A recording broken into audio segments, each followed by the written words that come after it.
Kinumpirma ni Senador Bam Aquino na posibleng umanib siya at si Senador Kiko Pangilinan sa mayorya ng Senado. Sa kanyang programa sa radyo, sinabi ni Aquino na kailangan nila kasing makuha ang mga gusto nilang komite sa Senado. Kahit naman daw mapunta siya sa majority block, mananatili siyang independent. Kalyado pa rin naman daw siya ng Liberal Party at Akbayan Party. Si Pangilinan naman sinabing magbibigay siya ng pahayag tungkol dito sa July 28 sa pagbubukas ng 20th Congress. Sa isang Facebook post, sinabi niya na ang ipinangako niya noong kampanya ay pababain ang presyo ng mga produkto at palakasin ang agrikultura. Ito raw ang magiging batayan ng kanyang desisyon at hindi ang pansariling interes.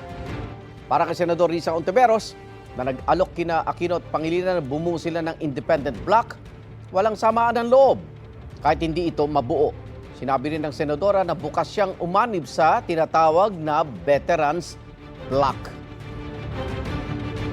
Igan, mauna ka sa mga balita, mag-subscribe na sa GMA Integrated News sa YouTube para sa iba't ibang ulat sa ating bansa.